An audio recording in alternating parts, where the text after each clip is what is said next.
Hello बच्चों, जय physics जय वीएमसी। मैं हूं आपका जीतू भैया और आज मैं लाया हूं लॉज ऑफ मोशन का practice session NEET express series में। तो बेटा लॉज ऑफ मोशन एक इंपॉर्टेंट चैप्टर है, इससे डायरेक्ट क्वेश्चन तो आते ही आते हैं, साथ ही दूसरे चैप्टर्स में इसका बहुत ज्यादा यूज होता है। तो बेटा आज हम क्वेश्चंस के माध्यम से, क्योंकि इसमें थ्योरी बहुत कम है, कुछ कॉन्सेप्ट्स है उनके माध्यम से, क्वेश्चंस के माध्यम से हम उन सारी चीजों को क्रिस्टल क्लियर क्लैरिटी से समझेंगे।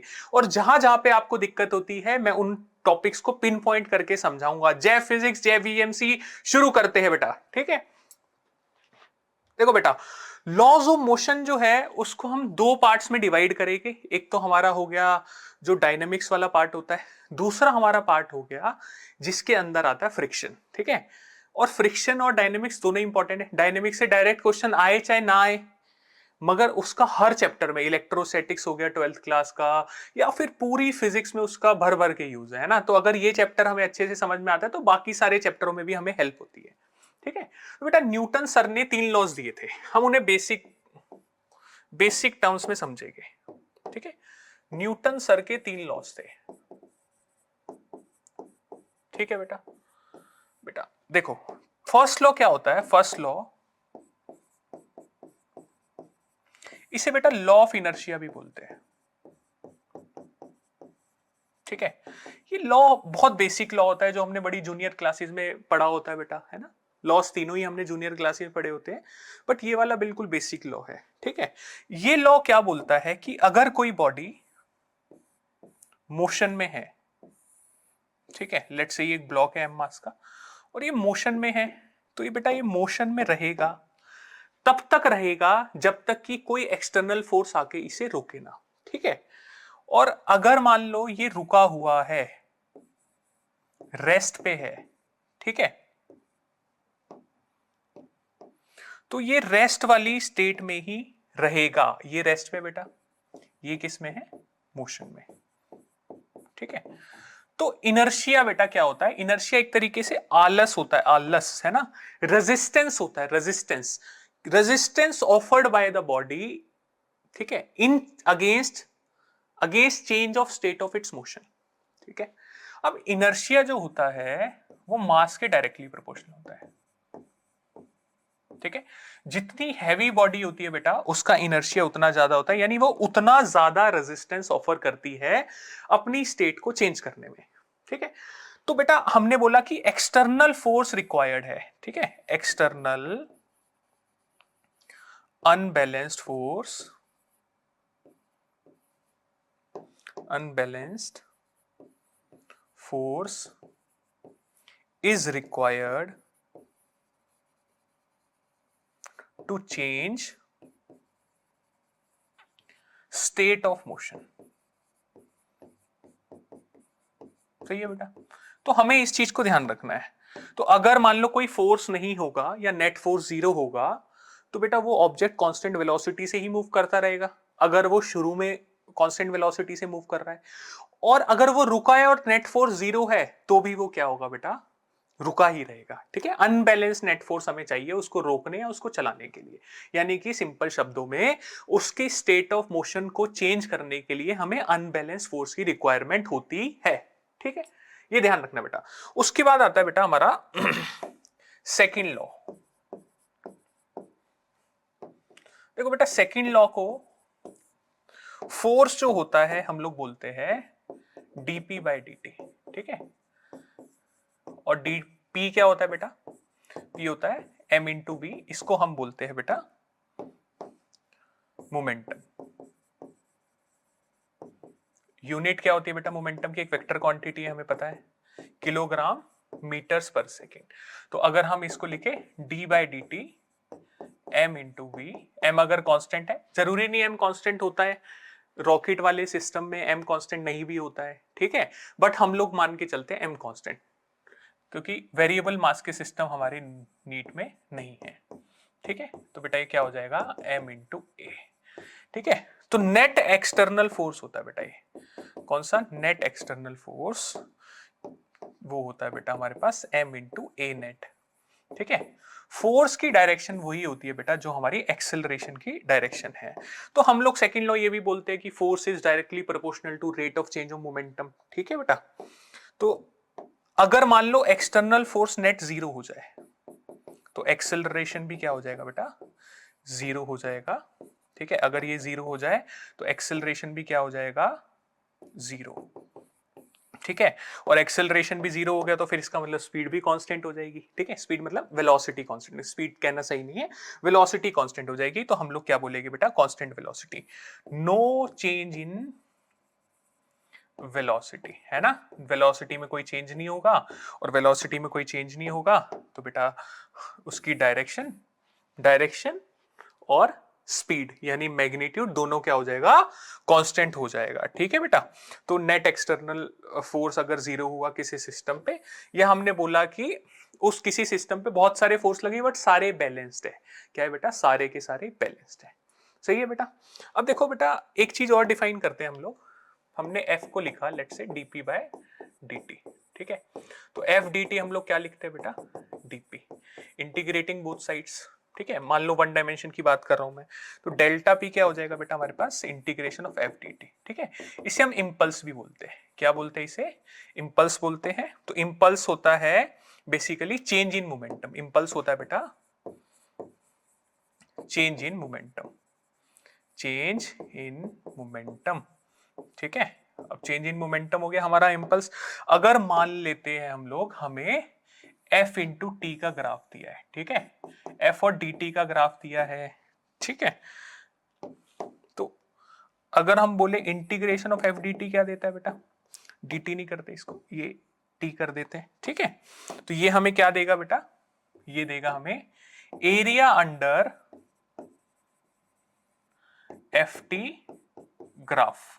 ठीक है, फोर्स टाइम ग्राफ का एरिया हमें इंटीग्रेशन एफ डी टी देता है। ठीक है, और यही क्या होता है बेटा, इंपल्स होता है, और यही क्या होता है, चेंज इन मोमेंटम होता है, area of F T graph, force time graph. ठीक है बेटा, चलो इस पे क्वेश्चंस करेंगे हम लोग। चलो बेटा अब हम कुछ क्वेश्चंस प्रैक्टिस करते हैं, बहुत बेसिक क्वेश्चन है और कुछ कॉन्सेप्ट्स हम क्वेश्चंस के माध्यम से समझेंगे। ठीक है, देखो बेटा क्या बोल रहा है, क्वेश्चन को हमेशा ध्यान से पढ़ना है। A 1 kg object strikes a wall with velocity 1 metre per second. Okay, एक 1 kg का मास है बेटा। ठीक है, एक दीवार से टकराता है with velocity 1 metre per second at an angle 60 degree with the wall. ठीक है, तो बेटा एक दीवार है। ठीक है, अब एक 1 kg का मास आया, ये 1 kg का मास है, ये दीवार से टकराया बेटा। ठीक है, और कितनी स्पीड से, 1 मीटर पर सेकंड की स्पीड से, और वॉल के साथ एंगल है इसका 60 डिग्री। ठीक है, और क्या बोल रहा है बेटा ये, and reflects at same angle, same angle से ही ये रिफ्लेक्ट हो गया। ठीक है, if it remains in contact with the wall for 0.1 second, तो बेटा टाइम ऑफ कांटेक्ट क्या रहा। ठीक है, टाइम ऑफ कांटेक्ट रहा हमारे पास 0.1 सेकेंड। ठीक है, तो अब ये कह रहा है कि find the force exerted on the wall. देखो बेटा फोर्स जो है, अगर हम एवरेज फॉर्म में, इस टाइप के क्वेश्चंस में हम एवरेज लिखते हैं, तो एवरेज जो फोर्स होता है वो होता है delta P by delta T. ठीक है, अब हमें मोमेंटम का चेंज निकालना है, क्या निकालना है बेटा, मोमेंटम का चेंज। अच्छा देखते हैं एक बार बेटा, जब ये टकरा रहा था इसकी वेलोसिटी जो है, देखो ये एंगल 30 है, ये एंगल भी 30 है। ठीक है, इसकी वेलोसिटी का एक कंपोनेंट इधर था, ये वाला कंपोनेंट हो जाएगा 1 cos 30। ठीक है, ये वाला हो जाएगा 1 sin 30। और जब ये आया, ठीक है ध्यान से देखना है, दिस एंगल इज ऑल्सो 30, तो ये स्पीड भी 1 मीटर पर सेकेंड है, ये बेटा ये 30। ठीक है, ये भी हमारा 30, तो ये क्या हो जाएगा बेटा 1 cos 30। ठीक है, और ये हो जाएगा 1 sin 30। तो बेटा एक चीज बताओ कि इसकी वेलोसिटी का जो डाउनवर्ड डायरेक्शन में कंपोनेंट था, यानी जो वॉल के पैरेलल कंपोनेंट है, वो तो वो ही रहा, सेम ही रहा 1 sin 30। कौन सा कंपोनेंट चेंज हुआ, ये 1 cos 30 इधर था, अब ये -1 cos 30 हो गया। तो यानी इसी डायरेक्शन का मोमेंटम जो है चेंज हुआ है। मोमेंटम चेंज होने का मतलब मास तो चेंज हुआ नहीं है, तो बेटा वेलोसिटी चेंज हो गई किसी पर्टिकुलर डायरेक्शन में, तो उसी का मोमेंटम चेंज हो गया। तो बेटा हम क्या बोलेंगे, जब ये जा रही थी दीवार से बॉल, ठीक है, तो इसकी स्पीड कितनी थी, हम बोलेंगे 1 cos 30। 1 cos 30 का मतलब कितना हो बेटा, √3/2 मीटर्स पर सेकेंड। ठीक है, और जब ये टकरा के वापिस आई बेटा, इसकी स्पीड थी √3/2 मीटर्स पर सेकेंड। ठीक है, तो मोमेंटम का चेंज क्या हो जाएगा बेटा, इसका डेल्टा पी इज एम, इसको बोल देते हैं बेटा हम v final minus v initial, ठीक है। तो फाइनल ये वाली हो जाएगी बेटा हमारी, तो m हो गया 1, फाइनल वेलोसिटी √3/2 माइनस में माइनस ऑफ √3/2, ठीक है बेटा। तो ये हो जाएगी हमारे पास -√3, ठीक है। ये हमारे पास चेंज इन मोमेंटम आ गया बेटा। फोर्स क्या होगा बेटा हमारे पास, फोर्स हो जाएगा change in momentum upon time, ठीक है। तो -√3 बाय डेल्टा टी क्या होगा बेटा 0.1, तो ये हो जाएगा -10√3 न्यूटन, ठीक है बेटा। तो मोमेंटम इस डायरेक्शन में चेंज हुआ, यानी दीवार ने जो फोर्स है बेटा, जब ये बॉल टकराई होगी दीवार ने इस तरफ फोर्स लगाया होगा बॉल ने, ठीक है। और कितना फोर्स लगाया बेटा, ये लगाया है 10√3 न्यूटन। ऑब्वियसली बेटा ये एवरेज फोर्स है, कैसा फोर्स है, एवरेज फोर्स। चलो बेटा आगे चलते हैं। Force acting on a particle m is indicated by force time graph as shown the change in momentum of the particle over the time interval 0 to 8 second. बेटा एक ना ग्राफ दिया है हमें, कौन सा ग्राफ दिया है, ये ft ग्राफ दिया है, ठीक है, ft ग्राफ दिया है, ठीक है। और इस ग्राफ में क्या है हमारा, इस ग्राफ के अंदर हमें बताना है चेंज इन मोमेंटम। बेटा चेंज इन मोमेंटम क्या होता है, चेंज इन मोमेंटम होता है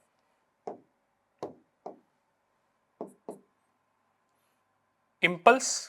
और इंपल्स हम कैसे निकालते हैं बेटा, इंपल्स निकालते हैं हम area of F T graph, ठीक है। चलो बेटा एरिया निकालते हैं हम लोग। अच्छा एरिया क्या होगा बेटा, देखो एक ट्राइंगल है, ट्राइंगल का एरिया क्या होगा, ये 2 है, ये 6 है, तो हाफ 6 इंटू हाफ 2 इंटू 6, तो बेटा 6 हो गया न्यूटन सेकेंड, ठीक है। अच्छा ये वाला एरिया नेगेटिव है तो हमें नेगेटिव लेना पड़ेगा बेटा, ठीक है। तो ये हो जाएगा 3 यूनिट्स माइनस में, और ये हो जाएगा 2, तो हमारा रेक्टेंगल बन गया बेटा। इसका एरिया क्या होगा बेटा, इसका एरिया हो जाएगा 3 इंटू 2, यानी कि हो जाएगा 6 न्यूटन सेकेंड, बट इसे नेगेटिव में लेना है क्योंकि ये नीचे की तरफ है बेटा एरिया, ठीक है। अब थर्ड रेक्टेंगल बचा हमारे पास 4 to 8 और ऊपर है 3, ये हो गया 4, ये हो गया 8, और बेटा इधर है 3, ठीक है, ये 3 यूनिट हो गया हमारा, ठीक है। अब इसका एरिया क्या हो जाएगा बेटा, ये कितनी यूनिट हो जाएगा, ये 8 - 4 यानी कि ये हो जाएगा 4 यूनिट्स, ठीक है। तो इसको हम क्या लिखेंगे बेटा, 4 इंटू 3 तो हो गया ये 12 न्यूटन सेकेंड। अब बेटा टोटल एरिया कितना हो गया, 12 + 6 टोटल, टोटल लिख रहा हूं बेटा मैं, और यही हमारा क्या होगा बेटा, यही हमारा होगा चेंज इन मोमेंटम, या इसी को हम क्या बोलेंगे, इंपल्स बोलेंगे। तो टोटल एरिया होगा +6 - 6 + 12, ठीक है। तो आंसर आ जाएगा बेटा हमारे पास 12 न्यूटन सेकेंड, ठीक है बेटा। तो हमारा आंसर क्या हो जाएगा 12 न्यूटन सेकेंड, ये आंसर है हमारे पास, ठीक है। अब देखो बेटा, a horizontal force 10 newton is applied to a block, ठीक है। अब हमने क्या करा, हमने एक हॉरिजॉन्टल फोर्स लगाया 10 न्यूटन का, ठीक है, और ये ब्लॉक ए पे लगा। The block of the mass of block A and B are 2 kg and 3 kg respectively. The block slides over a frictionless surface, ठीक है। The force exerted by block A on block B, ठीक है। अब बेटा सबसे पहले क्या करना है, इस टाइप का कभी भी हमारे पास कोई क्वेश्चन आता है तो हमें पहले तो पूरे सिस्टम को, इसको क्या मान लेना है, पूरा सिस्टम मान लेना है, ठीक है। अब सिस्टम क्यों मान पा रहे हैं हम इसको, या इसको ही क्यों मानना है, ठीक है। ये बी हो गया, ये हो गया 2 kg, ठीक है, ठीक है। अब बेटा एक चीज देखो, इसका एक्सेलरेशन ए है तो इसका भी एक्सेलरेशन क्या होगा, ए। तो दोनों का एक्सेलरेशन सेम है तो हम इसको एक कंबाइंड सिस्टम मान सकते हैं। अब इनके बीच में नॉर्मल लग रहा होगा बेटा इस सरफेस पे, ठीक है। नॉर्मल एक उस पे लगा रहा होगा, एक इस पे लगा रहा होगा, जिसे हम बोलते हैं न्यूटन थर्ड लॉ से आता है, एक्शन रिएक्शन पेयर हो गया। तो बेटा अगर हम इसको पूरा सिस्टम मान ले तो हम बोल सकते हैं बेटा कि ये 5 kg का एक हो गया, ठीक है, और इस पे क्या लगा बेटा, एक 10 न्यूटन का फोर्स लगा, और एक्सेलरेशन हो जाएगा बेटा इसका सिस्टम का, पूरे सिस्टम का 10/5 यानी कि 2 मीटर पर सेकेंड स्क्वायर, सही है, बिल्कुल ठीक है, सही है। अब बेटा हमारे पास एक्सेलरेशन आ गया, बट हमें एक्सेलरेशन थोड़ा फाइंड करना है, हमें फाइंड करना है कि block A on B, force exerted by A ने बी पे कितना फोर्स लगाया। तो बेटा बी का अगर मैं फ्री बॉडी डायग्राम बनाऊं, ध्यान से देखना बेटा, मान लो इसने इस पे नॉर्मल लगाया, ठीक है, और 3 kg का मास है ये, सही है। अब हमारा एक्सेलरेशन कितना है बेटा 2, तो अगर मैं सेकंड लॉ लगाऊं न्यूटन का तो नॉर्मल को क्या लिखूंगा बेटा मैं m 3 × 2, तो मेरा आंसर क्या आ जाएगा बेटा 6 न्यूटन आ जाएगा। अब एक बच्चा बोला सर क्या मैं यही क्वेश्चन को इस ए वाले ब्लॉक पे फ्री बॉडी डायग्राम बना के कर सकता हूं? तो देखते हैं बेटा। तो ए वाले ब्लॉक का अगर मैं फ्री बॉडी डायग्राम बनाऊं, ठीक है, अब ए वाले ब्लॉक पे 10 न्यूटन इधर लगा, सही है। अब बी वाला जो ब्लॉक है उस पे ए वाले ने एन लगाया था जिसको हमें फाइंड करना है। तो बेटा for every action there is equal and opposite reaction and action reaction pair acts on different bodies. कभी भी एक्शन रिएक्शन पेयर एक बॉडी पे नहीं लगाए जा सकते। अगर ए ने बी को धक्का दिया तो बी ए को धक्का देगा ऑपोजिट डायरेक्शन में विद सेम मैग्नीट्यूड, ठीक है। तो उसने 10 न्यूटन, तो बेटा हमारा क्या है, ए पे लगने वाला डायरेक्ट फोर्स है जो एक्सटर्नल है, और ए का मास कितना हमारा बेटा 2 kg। अब ए वाले ने बी वाले को धक्का दे दिया एन से, ठीक है, तो ये बोलेगा भाई तूने मुझे धक्का दिया मैं भी तुझे धक्का दूंगा, ठीक है। और एक्सेलरेशन कितना है बेटा, इनका एक्सेलरेशन है 2 मीटर पर सेकेंड स्क्वायर। तो चेक करते हैं बेटा क्या यहां से भी आंसर आएगा, तो देख लेते हैं एक बार। तो 10 - n यानी net force is equal to 10 - n mass 2 × 2, तो कितना हो जाएगा बेटा 10 - n इज इक्वल टू 4। तो n जो है वो आएगा 10 - 4 यानी कि 6 न्यूटन, यानी कि हमारा आंसर बेटा यहां से भी बिल्कुल सही आ रहा है। तो क्या आंसर है बेटा हमारा 6 न्यूटन, ठीक है। अच्छा अब एक क्वेश्चन और करते हैं बेटा, ठीक है। Two bodies of mass 4 kg and 6 kg are tied to the ends of the massless string. Okay, the string passes over a pulley which is frictionless. The acceleration of the system in terms of acceleration due to gravity. बेटा ठीक है, इसको भी हम ना acceleration निकालना। देखो इस तरीके के क्वेश्चन में इसको हम एटवुड मशीन बोलते हैं बेटा, ठीक है। क्या करते हैं हम लोग, इसका मास मान लेते हैं बेटा m2, ठीक है, इसका होता है m1 मान लेते हैं, और हम ऐसा मान लेते हैं कि m2 जो है हमारा बड़ा है m1 से, ठीक है। अब बेटा नीचे की तरफ क्या लगेगा m2g, ठीक है, और इसमें क्या लगेगा बेटा m1g। अगर ये बड़ा है तो बेटा ये सिस्टम इधर जाएगा, इसका एक्सेलरेशन है, और रस्सी आइडियल है, इनएक्सटेंसिबल है, तो इस ब्लॉक का भी एक्सेलरेशन क्या होगा, सेम होगा कांस्टेंट रिलेशन से। तो अब बेटा एक चीज देखते हैं हम लोग कि एक्सेलरेशन कैसे निकालेंगे। तो एक्सेलरेशन निकालेंगे हमेशा नेट फोर्स बाय नेट मास, ठीक है। सिस्टम कंसीडर कर लेते हैं, दोनों का मास क्या है बेटा अलग अलग है मगर दोनों का एक्सेलरेशन सेम है, ठीक है। अब बेटा ये वाला जो इसका वेट है वो इसे नीचे खींचने की कोशिश कर रहा है और ये इसको ओपोज कर रहा है। ऐसे फील करो बेटा, अगर तराजू होता दोनों पे हम बराबर बराबर मास रख देते तो दोनों का वेट एक दूसरे को बैलेंस कर लेता और सिस्टम का एक्सेलरेशन 0 हो जाता। तो बेटा नेट कौन सा, ये ज्यादा है ये कम है, तो मैं क्या लिखूंगा बेटा m2g - m1g divided by total mass of the system being pulled.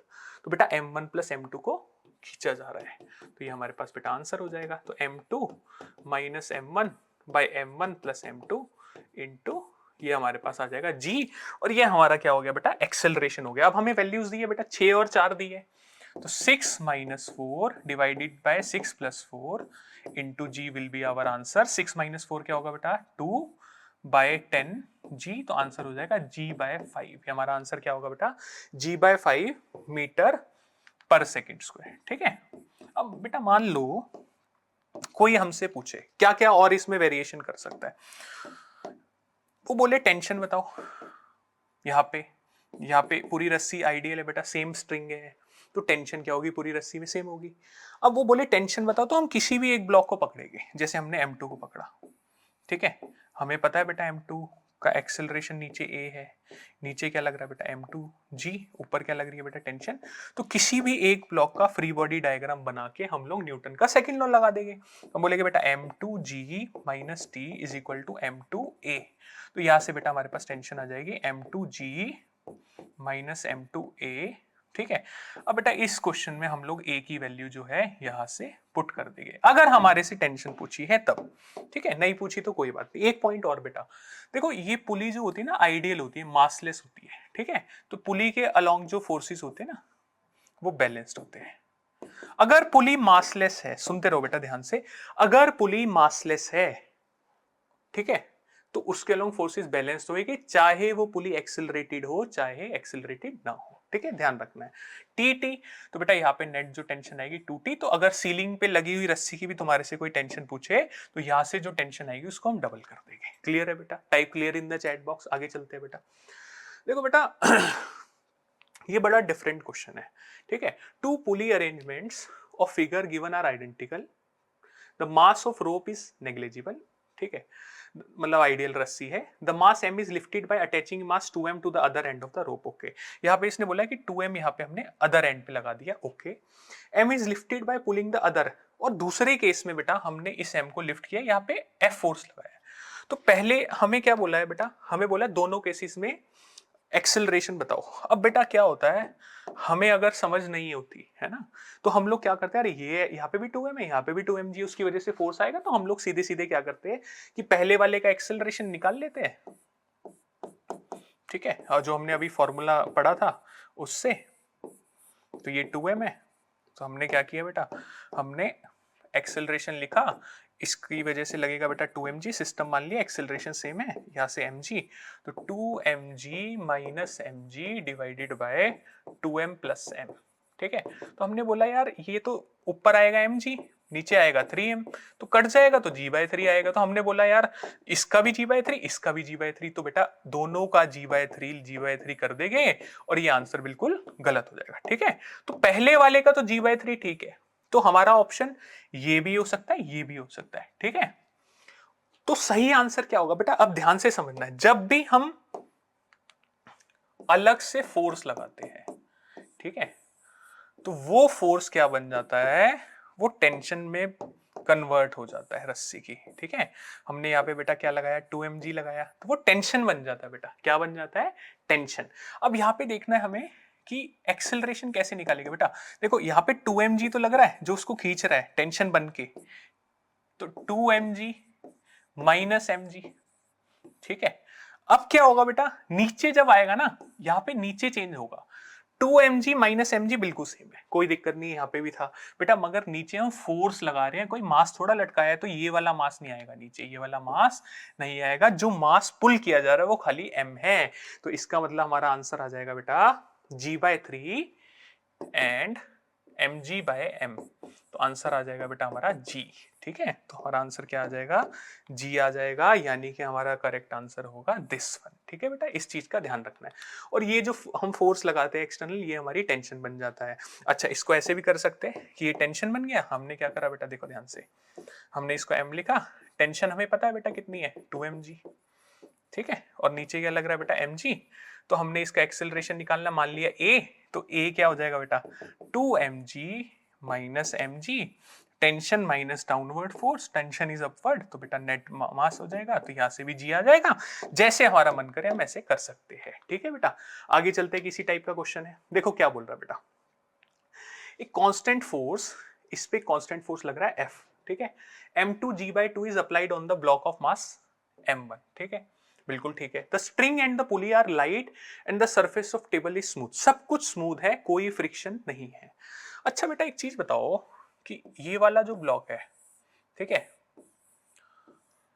ये इधर m2, इधर लग रहा है बेटा m2g, ठीक, और इधर की तरफ लग रहा है एक्सटर्नल फोर्स जो कि है m2g/2, तो यार ये फोर्स ज्यादा है, तो पूरा सिस्टम इधर जाना शुरू करेगा बेटा, बिल्कुल करेगा, ठीक है। और रस्सी आइडियल है, नहीं दिया होता तो तब भी हम आइडियल मानते हैं बेटा, ठीक है। अब रस्सी आइडियल है, हमने निकाला क्या बेटा, हमें एक्सेलरेशन चाहिए, तो बेटा नेट फोर्स क्या होगा, नेट फोर्स निकालने के लिए हम लोग सिंपली क्या करेंगे बेटा, इस वाले में से ये वाला जो ओपोज कर रहा है फोर्स उसको माइनस करेंगे, और एक्सेलरेशन सेम है, सिस्टम मान लेते हैं, ए क्या हो जाएगा बेटा, m2g minus m2g/2 divided by total mass being pulled m1 and m2, तो नेट मास m1 प्लस m2, तो बेटा ये क्या आ जाएगा हमारे पास, ऊपर आएगा m2g माइनस m2g/2, तो क्या आ जाएगा बेटा m2g/2 m1 प्लस m2, ठीक है। और ये किस तरफ आएगा बेटा, ये राइट साइड में आएगा, किस तरफ आएगा, राइट साइड में, ठीक है, इस तरफ जाएगा हमारा m1, ठीक है। कोई m2 का एक्सेलरेशन पूछे बेटा, आइडियल स्ट्रिंग से कनेक्टेड है, तो उसका भी एक्सेलरेशन क्या होगा, सेम होगा, तो आंसर हो जाएगा हमारा बेटा m2g/2 m1 plus m2 towards right, ठीक है, तो दिस इज आंसर। चलिए आगे बेटा, देखो बेटा, smooth incline plane is inclined at an angle theta with the horizontal, चलो इंक्लाइन प्लेन बनाते हैं एक बार बेटा, ठीक है। देखो अभी इंक्लाइन प्लेन जो है वो फ्रिक्शनलेस है बेटा, एक ब्लॉक को हमने छोड़ा, ठीक है, ये हमारा इंक्लाइन प्लेन है, ये हाइट मान लो कुछ जनरल केस ले लेते हैं ना बेटा, h है, ये लेंथ है l, ठीक, और ये थीटा है। पहले तो ट्रिग्नोमेट्री लगा के बेटा l और h के बीच में रिलेशन निकाल सकते हैं। तो साइन थीटा क्या हो जाएगा बेटा, h बाय l, ठीक है, परपेंडिकुलर अपॉन हाइपोटेन्यूज, तो हमारे पास l आ जाएगा h बाय साइन थीटा। तो ये हमें याद भी करना है बेटा, है ना, ताकि फटाफट हम लोग कर सके। अब बेटा एक चीज देखते हैं, इसका फ्री बॉडी डायग्राम बनाते हैं। नीचे की तरफ क्या लगा बेटा, डाउनवर्ड में mg लगा, ओके, और ये mg है। अब देखते हैं ध्यान से, ये एंगल थीटा है बेटा, ये 90 है, this angle is 90 minus theta, ठीक है। ये एंगल क्या हो जाएगा बेटा, थीटा हो जाएगा, यहाँ पे आएगा mg cos थीटा, और इधर की तरफ क्या आएगा बेटा, mg sin थीटा, और इधर आएगा बेटा नॉर्मल, सरफेस के हमेशा परपेंडिकुलर, क्योंकि सरफेस के परपेंडिकुलर कोई मोशन नहीं है, तो सरफेस के परपेंडिकुलर सारे फोर्सेस क्या रहेंगे बेटा, बैलेंस्ड रहेंगे। तो मैं क्या बोलूंगा बेटा, n किसके बराबर होगा, mg cos थीटा के बराबर, as there is no acceleration perpendicular to the surface। अब बेटा इस दिशा में क्योंकि फ्रिक्शन नहीं है ऊपर, तो हम बोलेंगे बेटा अनबैलेंस फोर्स आ जाएगा mg sin थीटा। तो बेटा एक्सेलरेशन क्या हो जाएगा, along the incline, acceleration will be along incline, और कितना हो जाएगा बच्चों, mg sin theta bye m, तो ये हो जाएगा हमारा g sin थीटा, ये हमारा एक्सेलरेशन हो गया अलोंग द इंक्लाइन। बट ये बेटा केवल किसके लिए है, स्मूथ इंक्लाइन सरफेस के लिए, ठीक है, ध्यान रखना है। अब जैसे ये क्वेश्चन बोला है, smooth incline plane means inclined at an angle theta with the horizontal, a body starts from rest and slides on the incline surface, ठीक है, बॉडी स्लाइड कर रही है, then the time taken by it reach to the bottom. We know that in a smooth incline, in a smooth incline, ठीक है, acceleration is along the incline and it is equal to g sine theta, ठीक है बेटा, acceleration along the incline है और जी sine theta के बराबर है। तो यार एक्सेलरेशन जी साइन थीटा, थीटा कांस्टेंट है, जी कांस्टेंट है, तो equation of motion can be applied. Of motion क्या एक कंडीशन होती है इक्वेशन ऑफ मोशन की, इक्वेशन ऑफ मोशन की कंडीशन होती है, ठीक है, कि एक्सेलरेशन कांस्टेंट रहे। एक्सेलरेशन तो कांस्टेंट आ गया, तो इक्वेशन ऑफ मोशन को अप्लाई किया जा सकता है। तो बेटा इक्वेशन ऑफ मोशन को अप्लाई कर दिया, तो हम बोलेंगे s is equal to u t plus half a t square, ठीक है। अब u तो भाई है नहीं अपना, e को निपटाओ, s क्या होगा बेटा l, हाफ एक्सेलरेशन क्या होगा बेटा, g sine theta into T square, तो क्या हो जाएगा बेटा हमारे पास 2l bye g sine theta, 2l bye g sine theta root में, ये हमारे पास t आ जाएगा। देखिए आंसर है कोई इसमें, 2l बाय जी, नहीं बेटा कोई आंसर नहीं है, तो हाँ h की फॉर्म में आंसर दिया है।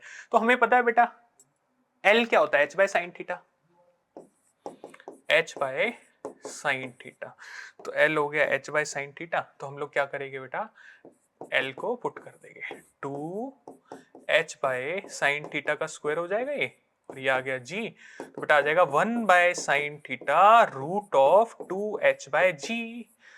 तो बेटा हमारे पास आ जाएगा 2h by g 1 by sine theta, c is the answer, is the yes बेटा, चीन टपाक डम डम। आगे चलते हैं बेटा, वेरी गुड प्रॉब्लम, ठीक है। 3 blocks with mass m, 2m and 3m are connected by string, okay, as shown in the figure, after an upward force F is applied on block m, the masses move upward at constant speed v, what is the net force on the block of mass 2m। बेटा एक चीज देखो, ठीक है,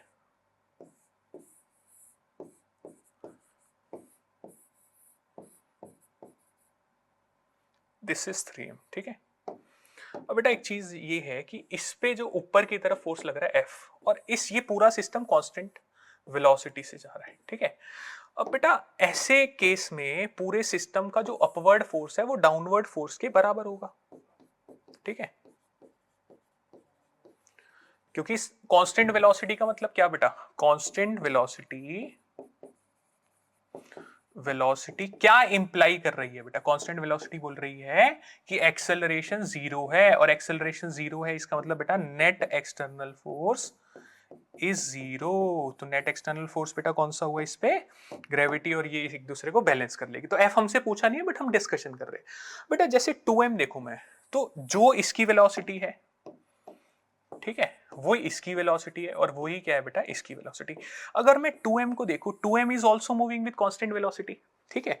if 2m is moving with constant velocity, that means net force on 2m is also zero, because otherwise वो किससे move कर रहा होता, उसका एक्सेलरेशन होता। अगर उसमें नेट फोर्स अनबैलेंस्ड होते तो उसके पास कुछ ना कुछ एक्सेलरेशन आता, बट क्योंकि इसका भी एक्सेलरेशन जीरो है या इसकी वेलोसिटी कांस्टेंट है, तो इस पे लगने वाला नेट फोर्स भी क्या होगा बच्चों, जीरो होगा। हमें ध्यान रखना है।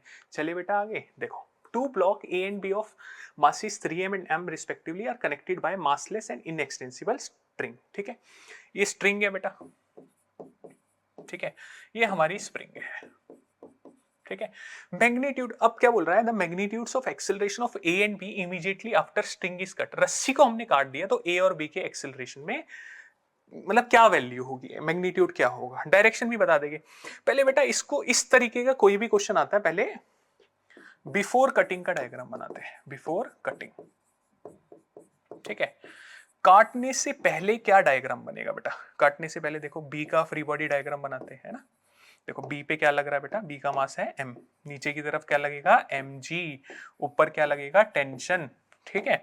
अब अगर मैं ए का डायग्राम बनाऊं तो स्प्रिंग कुछ एलोंगेट होगी, तो स्प्रिंग जब भी एलोंगेट या कंप्रेस होती है तो बेटा ऑपोजिट डायरेक्शन में उस पर क्या लगता है, फोर्स लगता है डिस्प्लेसमेंट की, ठीक है। के एक्स ऊपर लगेगा क्योंकि स्प्रिंग खींचेगी तो ऊपर की तरफ के एक्स होगा, मान लिया एक्स एलोंगेट हुई है वो 3m।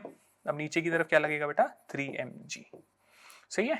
अब एक चीज और लग रही है, क्या लग रहा है भाई इस पे, देखो टेंशन भी लग रही है, सही है, रस्सी नीचे टेंशन लगाएगी। अब सारे फोर्सेस बैलेंस करते हैं बेटा, T is equal to m g, ठीक है, और यहाँ पे बेटा के एक्स हो जाएगा T प्लस 3mg। सुखी जीवन जी रहा है ये सिस्टम, और ये mg प्लस 3mg, ओके। तो ये आंसर आ जाएगा बेटा हमारे पास 4mg, सही है। This is the answer 4mg। अभी हमने खाली वैल्यूज निकाली, अभी आंसर मतलब जो हमसे पूछा गया वो नहीं बताया बेटा, ठीक है। तो अब बेटा देखो, रस्सी को जैसे ही काटा, जैसे ही मैंने रस्सी को काटा तो ये वाला जो ब्लॉक है इस पे पहले टेंशन लग रही थी, अब वो खत्म हो गई, वो जीरो हो गई। अब इस वाले ब्लॉक पे जिसका नाम है बी ब्लॉक, ठीक है, इस पे खाली क्या लग रहा है बेटा, mg लग रहा है नीचे, ठीक है। और जो हमारा ए वाला ब्लॉक है बेटा जस्ट काटने के बाद, ठीक है, 3m, इस पे क्या लग रहा है बेटा 3mg लग रहा है। यहाँ पे पहले टेंशन भी लग रही थी, वो क्या हो गई बेटा, खत्म हो गई है, ठीक है, वो खत्म हो गई है, जीरो हो गई है। मगर बेटा स्प्रिंग को जैसे हमने काटा, जस्ट आफ्टर कटिंग स्प्रिंग को भी समय नहीं मिला एडजस्ट होने के लिए, ठीक है। अब स्प्रिंग को टाइम नहीं मिला एडजस्ट होने के लिए, तो स्प्रिंग अभी भी वही टेंशन कैरी करेगी जितनी की पहले थी, क्योंकि जस्ट पूछ रहा है काटने की जस्ट बाद, ठीक है। अब देखो बेटा ऊपर की तरफ क्या लगा, kx लगा, और उसकी वैल्यू वही रहेगी जो पुराने वाली वैल्यू थी, कितनी होगी बेटा 4mg। अब बेटा एक एक करके हम एनालिसिस करेंगे, हमारा काम हो गया आसान बहुत ज्यादा। इस ब्लॉक पे क्या लग रहा है बेटा, mg लग रहा है, तो mg किस तरफ लग रहा है, डाउनवर्ड, और इसका मास कितना है बेटा m है, तो नीचे m, तो इसका g एक्सेलरेशन हो जाएगा डाउनवर्ड डायरेक्शन में, ठीक है बेटा। नीट का pyq है ये। इस ब्लॉक में क्या लग रहा है बेटा 4mg नीचे 3mg नीचे, ठीक है, 4mg ऊपर 3mg नीचे, तो इसका एक्सेलरेशन हो जाएगा बेटा 4mg माइनस 3mg, ठीक है। नेट फोर्स ऊपर की दिशा में है और टोटल मास है बेटा 3m, तो हो जाएगा mg बाय 3m ऊपर की तरफ, यानी कि g बाय 3, ये होगा ऊपर की तरफ। ये हमारा बेटा आंसर आ गया, ठीक है। तो हमारा एक्सेलरेशन हो जाएगा a वाले का g बाय 3 अपवर्ड और b वाले का हो जाएगा g डाउनवर्ड, ठीक है। चलिए आगे बेटा, अब बोल रहा है बेटा बहुत बढ़िया सवाल है, ठीक है। अब स्यूडो फोर्स से रिलेटेड हम सवालों की तरफ जा रहे हैं, ठीक है। A block of mass m is placed on a smooth wedge of inclination theta, ठीक है। ब्लॉक को हमने एक वेज पे रखा, पहले हम ऐसे करते हैं बेटा,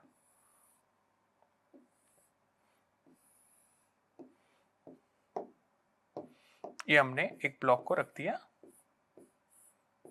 m मास का ब्लॉक है। The whole system is accelerated horizontally so that the block does not slip on the wedge, ठीक है।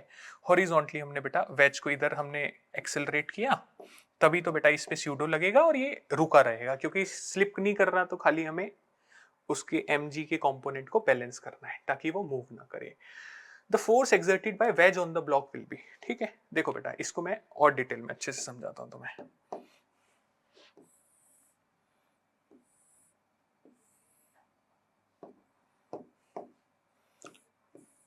थीटा, m मास है बेटा, ठीक है।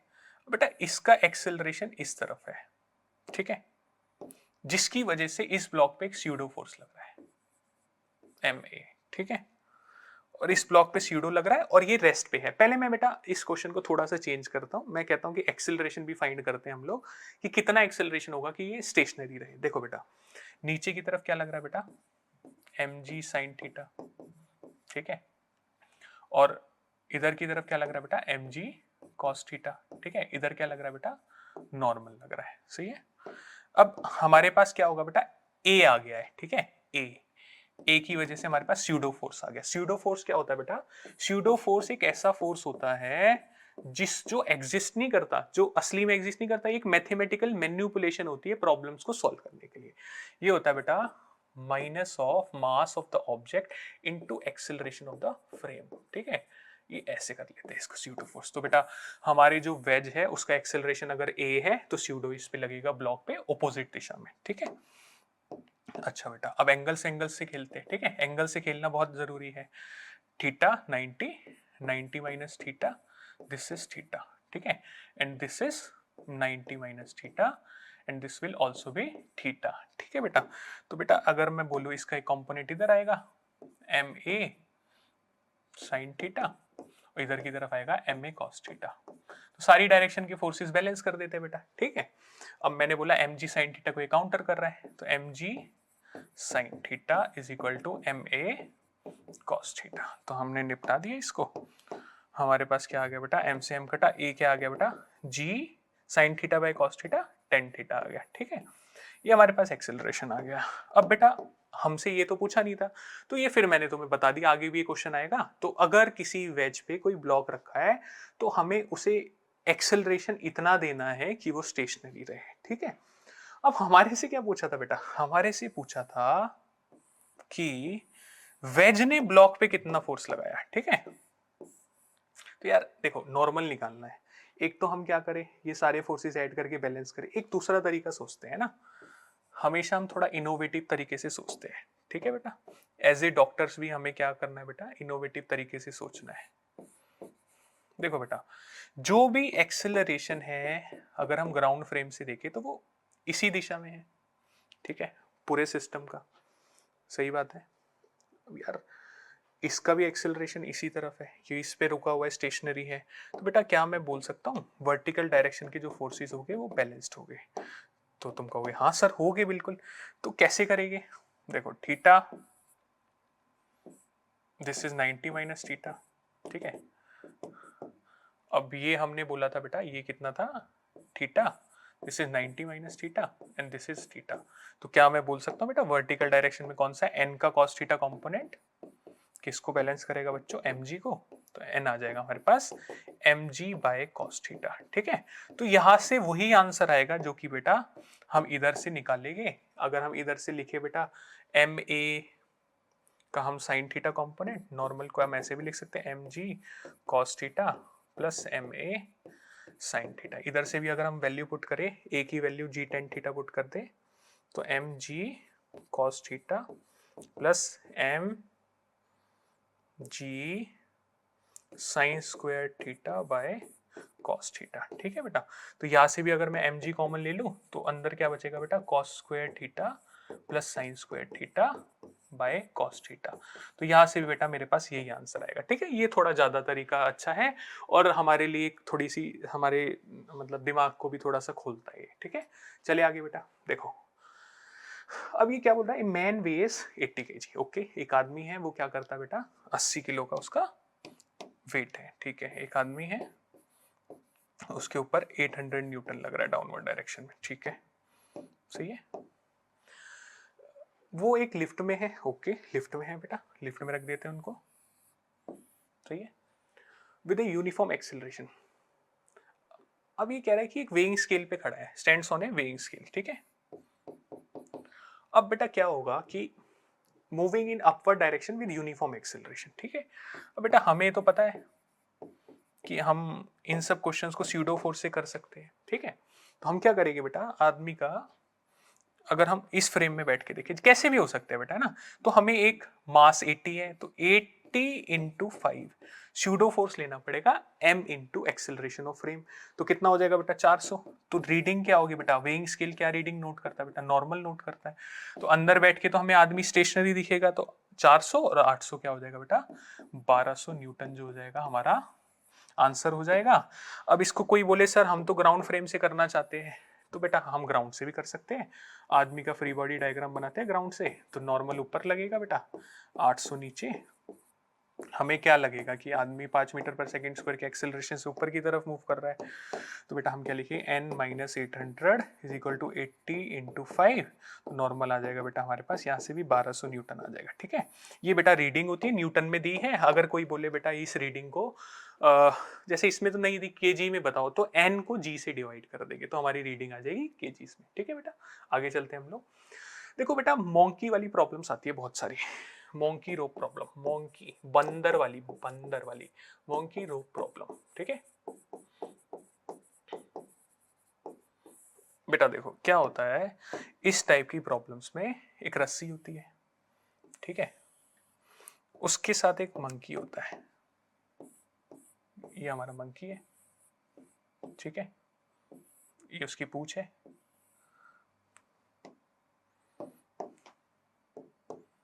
ठीक है, ये हमारा मंकी है, नई से हेयर कट कटवा रखा है इसने। ठीक है बेटा, अब ये मंकी ऊपर भी जा सकता है और नीचे भी जा सकता है, तो बेटा हमेशा ध्यान रखना है कि मंकी के जो हाथ होते हैं उस पे बेटा टेंशन लगती है ऊपर की तरफ। ठीक है, और mg जो होगा वो बेटा किस तरफ होगा, नीचे की तरफ।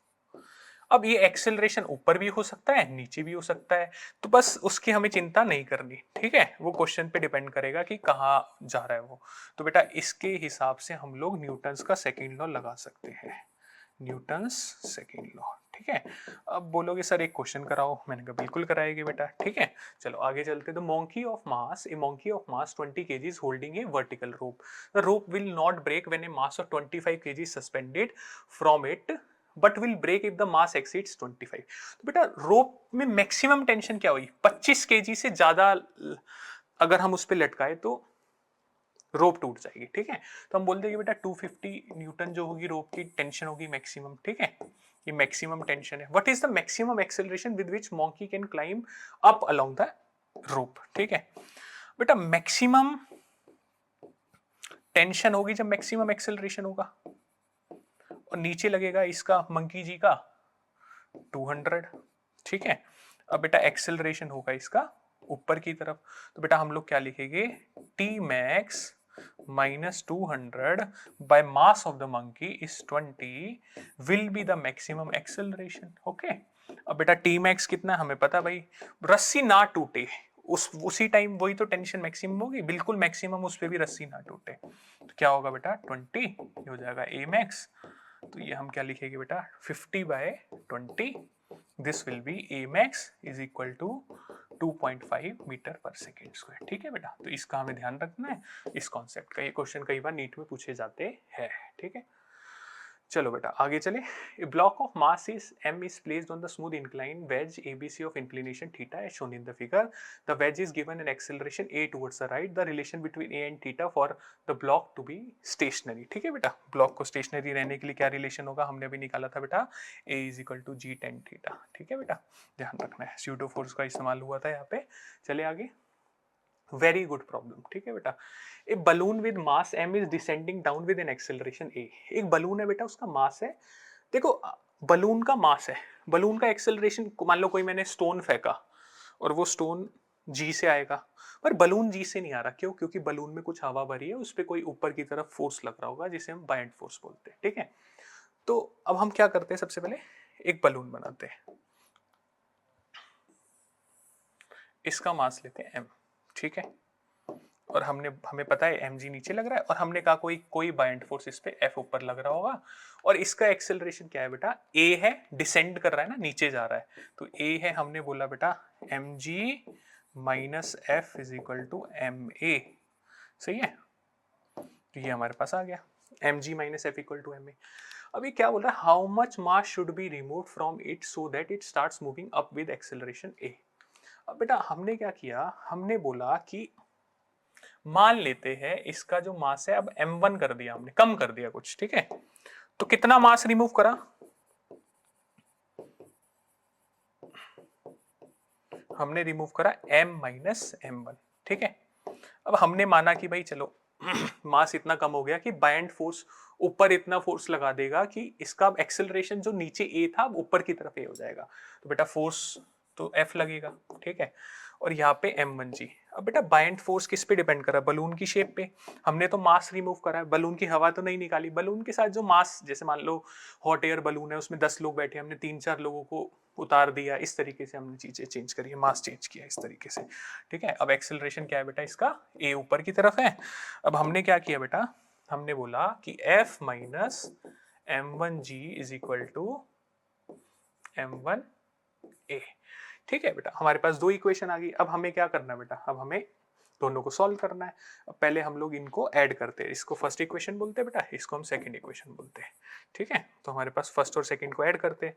तो एडिंग 1 and 2, तो हम दोनों इक्वेशंस को क्या करेंगे बेटा, ऐड करेंगे। तो mg minus f plus f minus m1g is equal to ma plus m1a, ठीक है।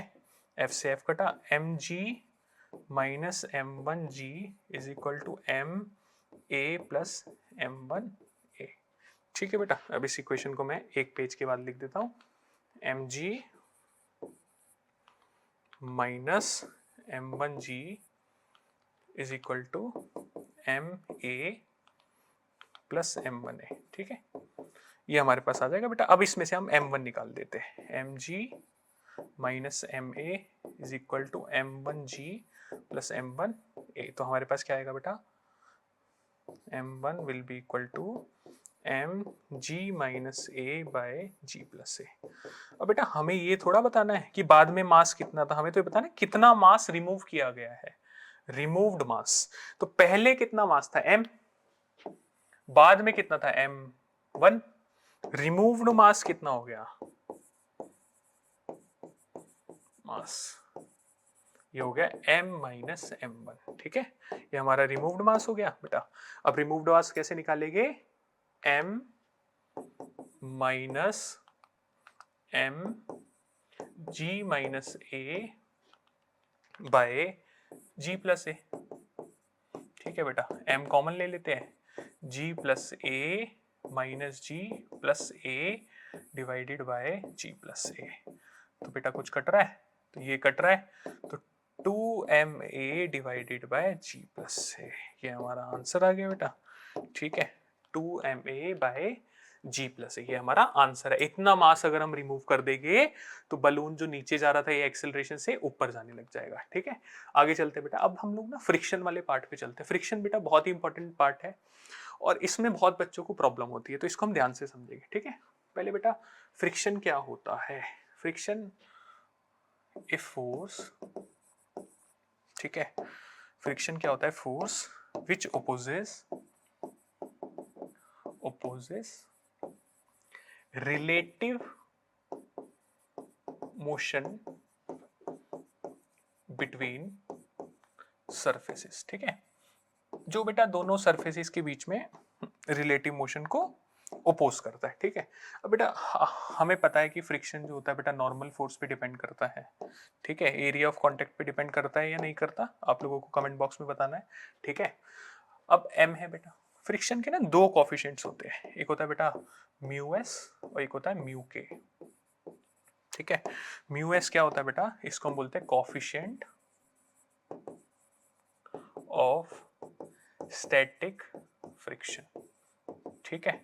और म्यू के क्या होता है बेटा, कोफिशिएंट ऑफ काइनेटिक फ्रिक्शन, ठीक है। देखो काइनेटिक फ्रिक्शन की जो वैल्यू होती है, काइनेटिक फ्रिक्शन की जो वैल्यू होती है वो कांस्टेंट होती है, और क्या होती है बेटा, वो म्यू के इंटू एन, कांस्टेंट वैल्यू है, म्यू के इंटू नॉर्मल, ठीक है। मगर maximum value of static friction, ठीक है, जिसको हम क्या बोलते हैं बेटा, लिमिटिंग फ्रिक्शन भी बोलते हैं। वो क्या होती है बेटा, होती है म्यू एस इंटू एन, ठीक है। और ये लिमिटिंग फ्रिक्शन है। और स्टैटिक फ्रिक्शन जो होता है बेटा, static friction is self adjusting. कैसा होता है बेटा, सेल्फ एडजस्टिंग। जीरो से लेके जीरो से लेके एफ लिमिटिंग तक, ठीक है, वो अपने आप को एडजस्ट कर सकता है। इसका क्या मतलब होता है बेटा, एक एग्जांपल से समझते हैं। जैसे हम क्या करते हैं, एक एग्जांपल लेते हैं। एक मैंने बेटा 10 केजी का ब्लॉक लिया, ठीक है, और यहां पे मैंने म्यू एस की वैल्यू ली, लेट्स से 0.5, और म्यू के लिया बेटा मैंने 0.4। तो रियल लाइफ में जनरली क्या होता है बेटा, म्यू एस जो होता है वो बड़ा होता है म्यू के से। अब बेटा हमने क्या करा, एक्सटर्नल फोर्स लगाया, ठीक है। अब हम एक टेबल बनाते हैं बेटा, पहले हम वैल्यूज लिख लेते हैं। नॉर्मल फोर्स बेटा ऊपर लगा, ठीक है, और नीचे क्या लगा बेटा, 100 न्यूटन लगा। तो हमने क्या किया बेटा, एक नॉर्मल को हमने लिखा 100 न्यूटन,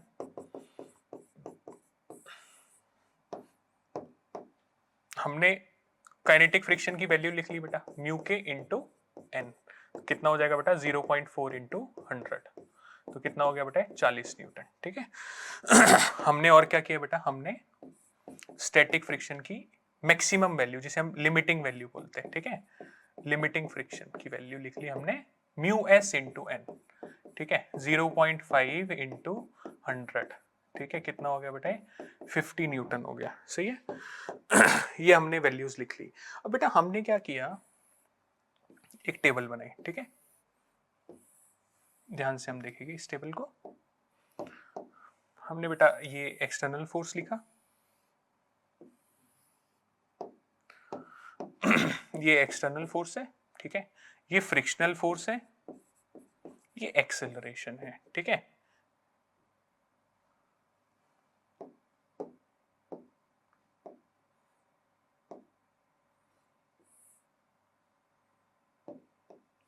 ये हमारा एक्सेलरेशन है, और ये बेटा फ्रिक्शन का क्या है, नेचर है, ठीक है। अब बेटा जब तक फोर्स, हम धीरे धीरे फोर्स बढ़ाते जा रहे हैं, कितना होगा बेटा, मान लो मैंने 0 कर दिया, ठीक है, 0 न्यूटन, 10 न्यूटन, 30 न्यूटन, ठीक है, 40 न्यूटन, ठीक है। तो जब तक की वैल्यू 40 न्यूटन ना हो जाए, ठीक है, ये चलेगा ही नहीं। तो नेचर ऑफ जो फ्रिक्शन होगा वो क्या होगा बेटा, स्टैटिक। और एक्सेलरेशन क्या होगा, 0 होगा, और जो फ्रिक्शन होगा वो एक्सटर्नल फोर्स के बराबर हो जाएगा, इसे बोलते हैं हम सेल्फ एडजस्टिंग नेचर। तो मतलब हमने फोर्स लगाया 0 तो फ्रिक्शन भी हो गया 0। फोर्स 10 न्यूटन लगाया तो फ्रिक्शन भी क्या हो गया, 10 न्यूटन। हमने 30 लगाया तो क्या हो गया बेटा, 30 न्यूटन हो गया। हमने 40 लगाया तो फ्रिक्शन क्या हो गया, 40 न्यूटन हो गया, ठीक है। तो ये बेटा सेल्फ एडजस्टिंग नेचर है। 40 लगाते ही हम लिमिटिंग स्टेट पे पहुंच गए, ठीक है। ये मैक्सिमम वैल्यू ऑफ फ्रिक्शन हो जाएगी 40, और इसे हम लिमिटिंग वैल्यू भी बोलते हैं बेटा, ठीक है। अब इसके बाद क्या होगा बेटा, इसके बाद हमने लगाया, मान लो लेट से 60 न्यूटन लगाया, ठीक है, हमने 100 न्यूटन लगाया। अब बेटा हमने 60 न्यूटन लगाया, तो 60 न्यूटन जो है वो 40 से ज्यादा है, तो इसका मतलब चलना शुरू करेगा। और जैसे ही चलना शुरू करा, नेचर हो जाएगा बेटा काइनेटिक। तो चलेगा कब बेटा, चलेगा तब जबकि एक्सटर्नल फोर्स की वैल्यू लगाए गए लिमिटिंग फ्रिक्शन की वैल्यू के से ज्यादा हो, ठीक है, यानी स्टैटिक फ्रिक्शन की मैक्सिमम वैल्यू यानी लिमिटिंग वैल्यू उससे ज्यादा हो, तो वो चलेगा। चलेगा तो बेटा नेचर क्या होगा, काइनेटिक होगा। अब बेटा काइनेटिक होगा नेचर, तो जो फ्रिक्शन लगेगा वो काइनेटिक लगेगा, और काइनेटिक फ्रिक्शन जो है ना सेल्फ एडजस्टिंग नहीं होता। अब बेटा असर्शन रीजन में क्वेश्चन आता है, फ्रिक्शन इज सेल्फ एडजस्टिंग, तो गलत है। फ्रिक्शन सेल्फ एडजस्टिंग नहीं होता, काइनेटिक फ्रिक्शन भी सेल्फ एडजस्टिंग नहीं होता, static friction is self adjusting. तो बेटा ये तो 40 है, तो ये 40 न्यूटन रहेगा, ठीक है। एक मिनट बेटा, यहां पे गड़बड़ हुई है, ठीक है, देखो, रुको ध्यान से। तो इस पे भी बेटा वो, रुक जाओ थोड़ा, मैंने उल्टा कर दिया है, ठीक है, इसको हम देख लेते हैं। 50 है ना बेटा ये, हाँ, तो लिमिटिंग जो है वो 50 है।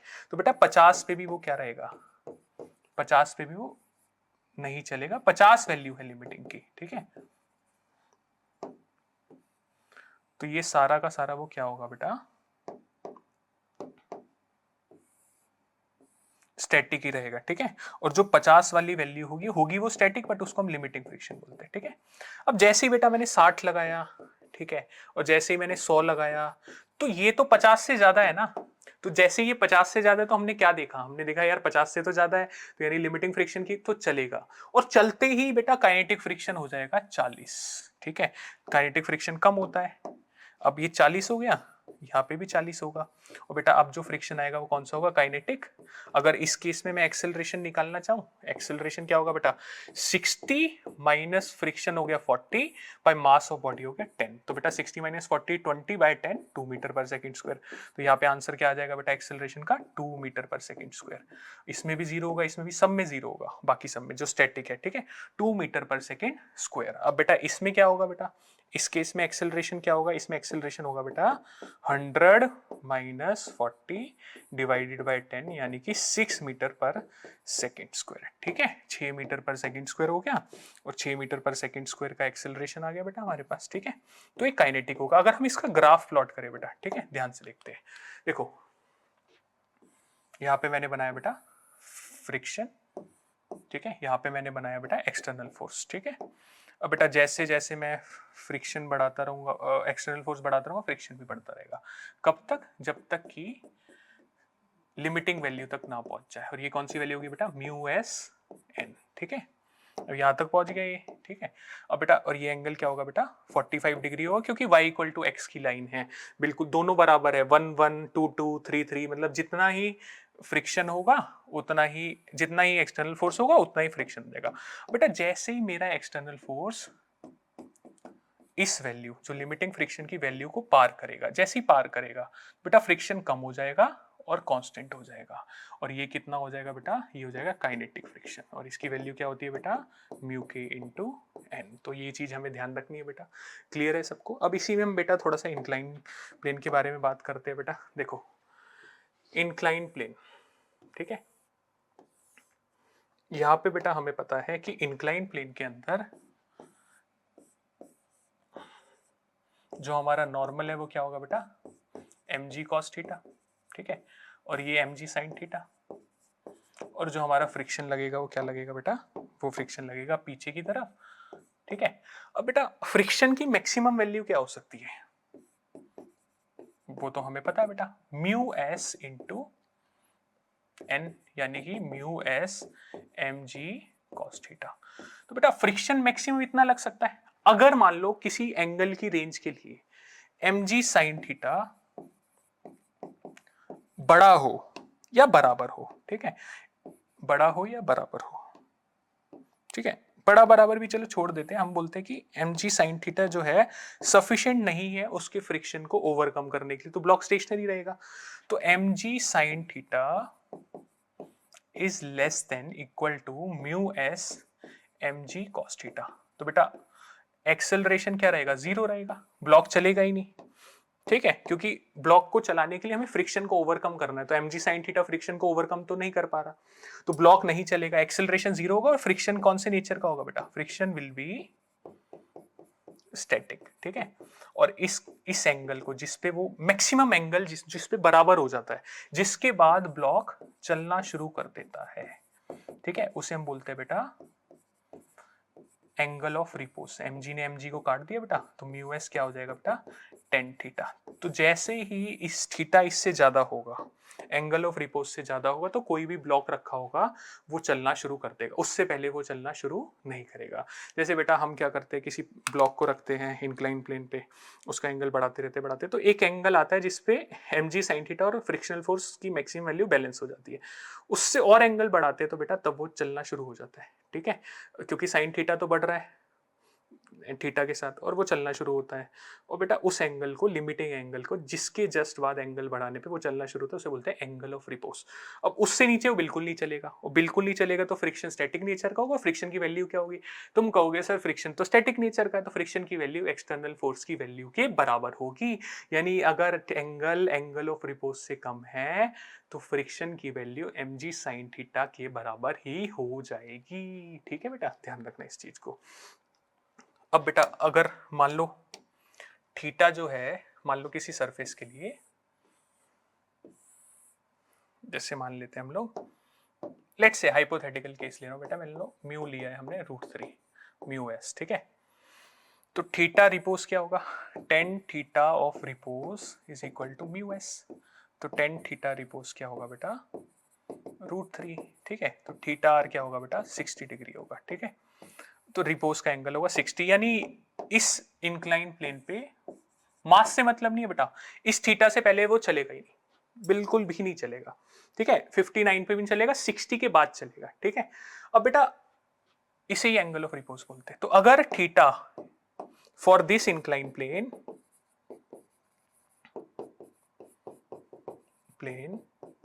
ठीक है, if theta is less than 60 degree, ठीक है, friction will be static. Friction कैसा होगा बेटा, स्टैटिक होगा, है ना। और फ्रिक्शन की वैल्यू क्या हो जाएगी बेटा, सिंपली एक्सटर्नल फोर्स यानी mg sin थीटा के बराबर होगी। अब बेटा अगर एंगल बड़ा हो गया एंगल ऑफ रिपोज से, if theta is greater than theta r, तो इसका मतलब क्या हो गया बेटा, एंगल ऑफ रिपोज से ज्यादा, इसका मतलब mg sin थीटा बड़ा हो गया, तो यानी वो चलने लग जाएगा। और जब भी कोई चीज चलती है तो स्टैटिक फ्रिक्शन नहीं लगता बेटा, क्या लगता है, काइनेटिक फ्रिक्शन। तो बेटा हम क्या बोलेंगे कि इस पे नीचे की तरफ क्या लगेगा बेटा, mg sin थीटा, ऊपर की तरफ क्या लगेगा बेटा, काइनेटिक फ्रिक्शन म्यू के mg cos थीटा, और इस पे बेटा एक एक्सेलरेशन आ जाएगा a, और एक्सेलरेशन क्या हो जाएगा बच्चों, हमारे पास हो जाएगा acceleration is mg sin theta minus mu के mg cos theta divided by m। तो m से m कटा बेटा, तो g sin theta minus mu के g cos थीटा, ये बेटा हमारे पास क्या हो जाएगा, एक्सेलरेशन हो जाएगा। ध्यान रखना बेटा इसमें म्यू के दिया हुआ है, ठीक है, और पहले वाले में एक्सेलरेशन नहीं था, ठीक है।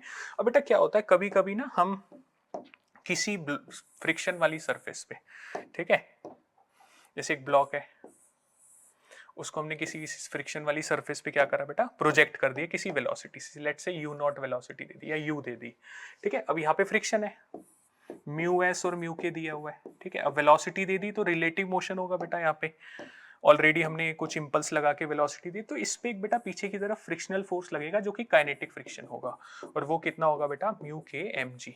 अब बिकॉज ऑफ फ्रिक्शनल फोर्स इस पे बेटा डिसेलरेशन आ जाएगा, और डिसेलरेशन क्या होगा बेटा इसका, काइनेटिक फ्रिक्शन बाय मास, तो क्या हो जाएगा बेटा, mu k m g bye M, ठीक है।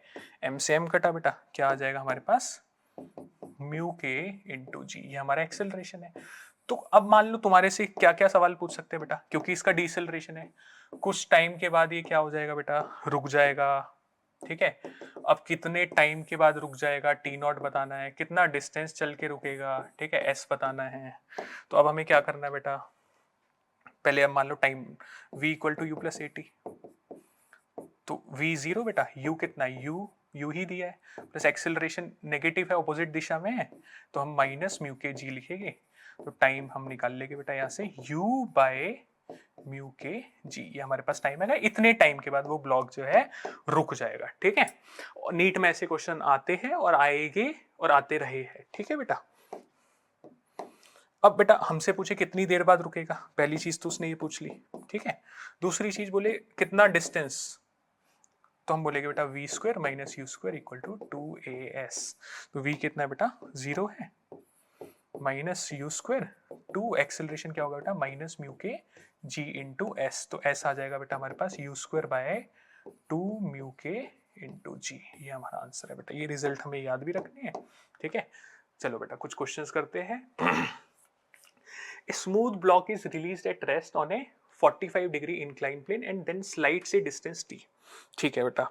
हमने क्या करा बेटा, एक स्मूथ इंक्लाइन प्लेन पे एक ब्लॉक को रेस्ट पे रखा है, ठीक है, और वो d डिस्टेंस जो है स्लाइड करता है, ये थीटा दिया बेटा, है ना, d डिस्टेंस स्लाइड करता है, थीटा 45 डिग्री है, ठीक। चलो हम थीटा लिख देते हैं अभी। अब ये स्लाइड कर रहा है d डिस्टेंस, तो कह रहा है इसने कुछ टाइम लिया, time the time taken to slide is n times as much to slide on rough incline plane then on a smooth incline plane, ठीक है।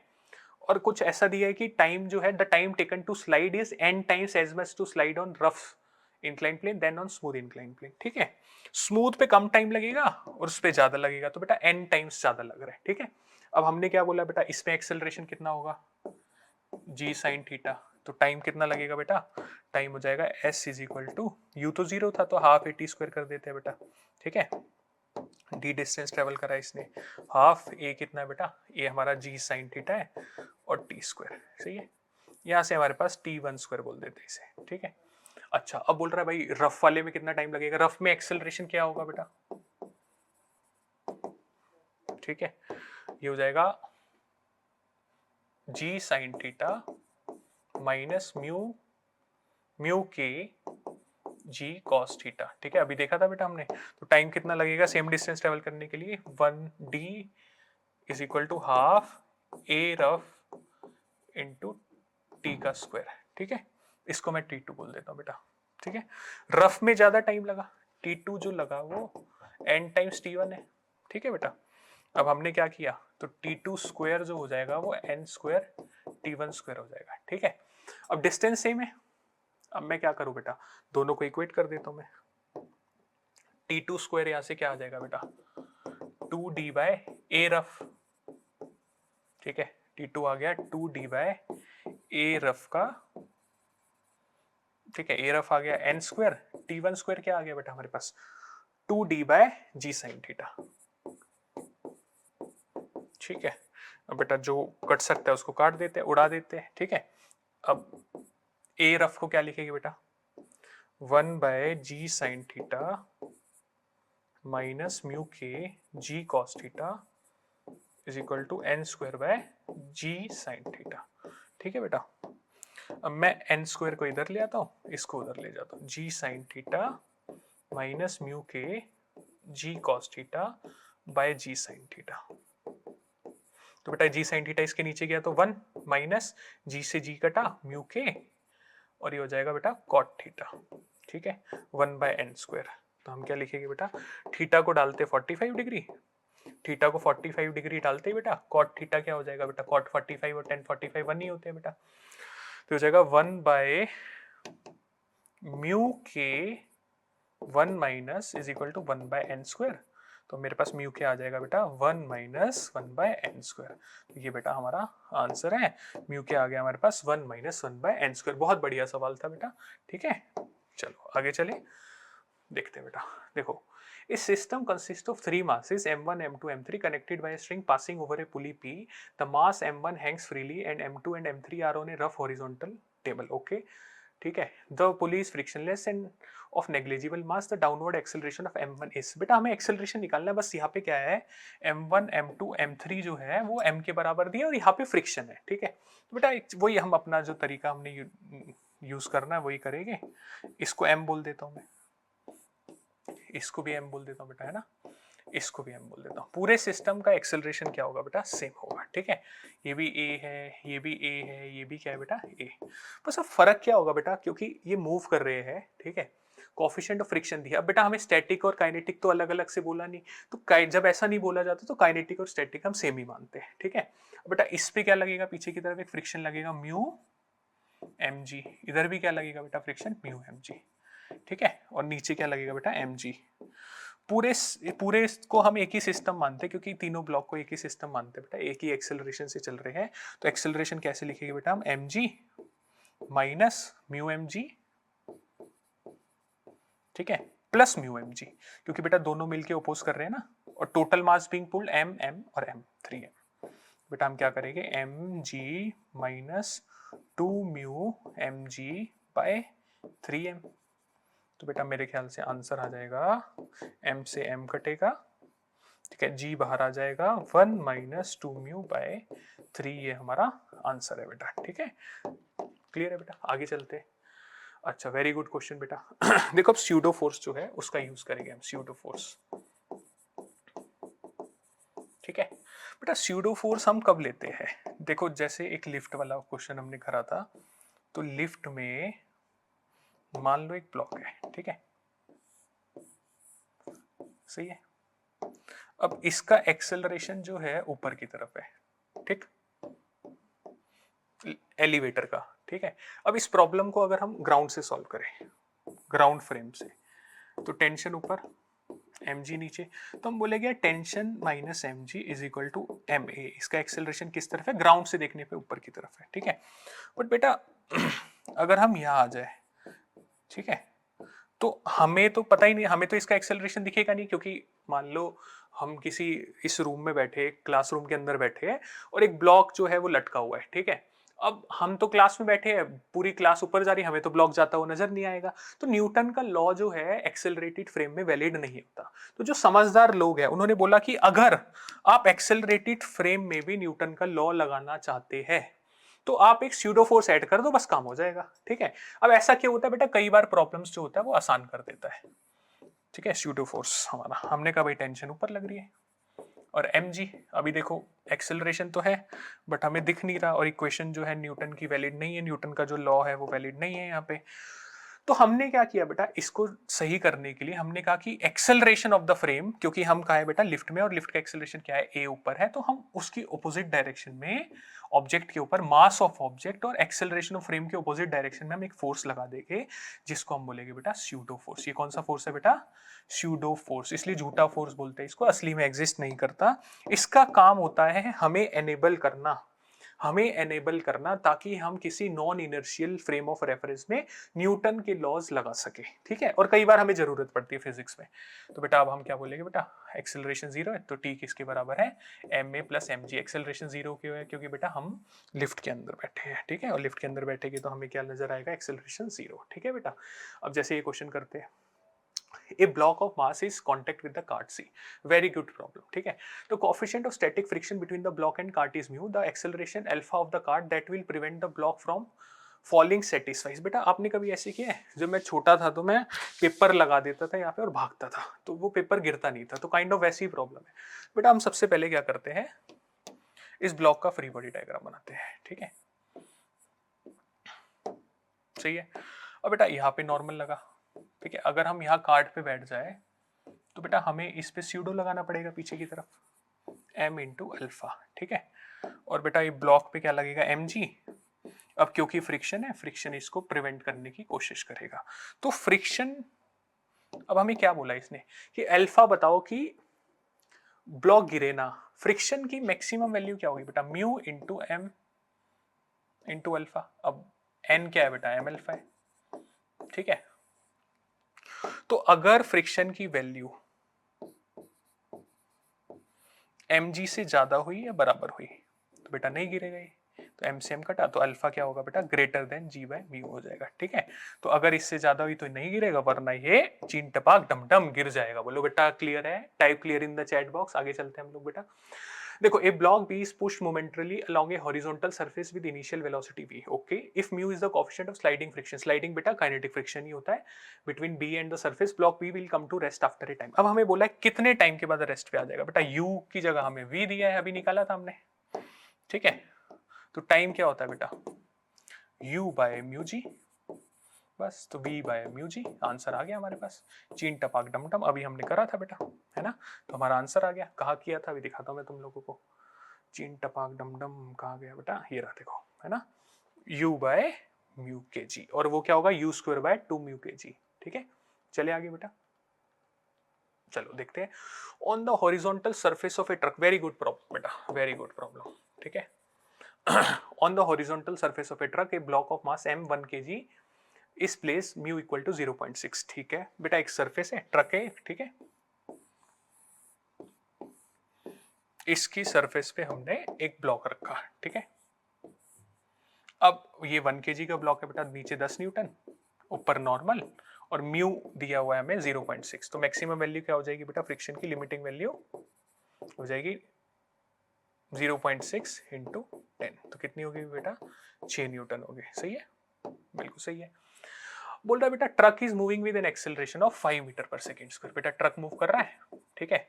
अब देखो ये ट्रक मूव कर रहा है, ये इसके ऊपर पड़ा हुआ है, ठीक है। अगर हम यहाँ बैठ के देखें तो इस पे एक स्यूडो फोर्स लगेगा बेटा, कितना फोर्स लगेगा, mass of the object 1 into acceleration of the truck या फ्रेम 5 न्यूटन। अब बोला फ्रिक्शन बताओ बेटा, देखो इस ब्लॉक पे अगर हम 6 न्यूटन तक का फोर्स लगा दे तो नहीं चलेगा, बट बेटा फ्रिक्शन तो सेल्फ एडजस्टिंग होता है, इस पे कितना फोर्स लग रहा है 5 न्यूटन, और 5 न्यूटन 6 न्यूटन से कम है तो फ्रिक्शन अपनी एनर्जी तो वेस्ट करता नहीं है, तो एडजस्ट कर लेता है। तो बेटा इस पे क्या होगा, स्यूडो फोर्स को काउंटर करने के लिए फ्रिक्शन भी आएगा, लग तो वो 6 तक सकता है बट वो एक्सटर्नल को बैलेंस करेगा ना, तो फ्रिक्शनल फोर्स भी आएगा इस पे 5 न्यूटन। तो बेटा कई बच्चे इसमें गलती से क्या कर देते हैं, ना समझी में 6 न्यूटन लगा देते हैं, बट आंसर होगा इसका 5 न्यूटन। चले बेटा आगे चलो। A block has been placed on an inclined plane with the slope angle theta. The block slides down the plane at a constant speed.